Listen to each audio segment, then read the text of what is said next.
ప్రస్తుత పరిస్థితిపై బాబాయ్ ఉన్నాడు. బాబాయ్ని అడుగుదాం. ఈరోజు వైసీపీ టీడీపీ రెండు హోరాహోరీగా పోటాపోటీగా ఉన్నాయి.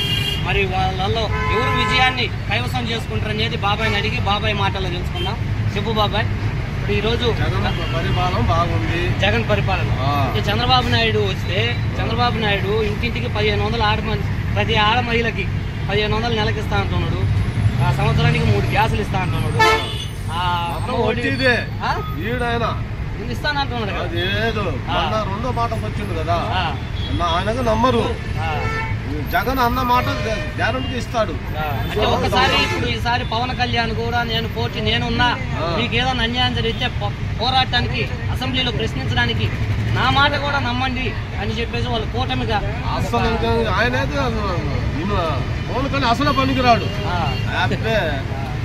సరే, ఇప్పుడు గల్లా మాధవి, విడుదల రజని వీళ్ళిద్దరు మన గుంటూరులో, మరి వీళ్ళల్లో ఎవరు గెలుస్తారు అనుకుంటాను?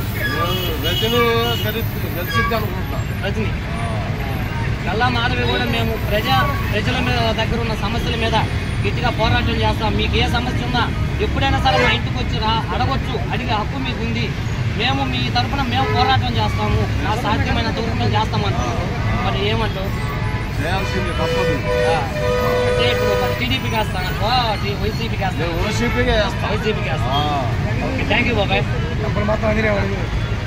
ఓకే, అది గుంటూరులో ప్రస్తుత పరిస్థితులపై బాబాయ్ ఈరోజు గుంటూరు గాంధీ పార్క్ దగ్గర ప్రస్తుతానికి బాబాయ్ అయితే మనం అడిగాము వైసీపీకి వేస్తానంటున్నారు. సరే, ఇంకా తెలుసుకుందాం మనం. ఇంకా వేరే వాళ్ళని అడిగి గుంటూరులో ప్రజలను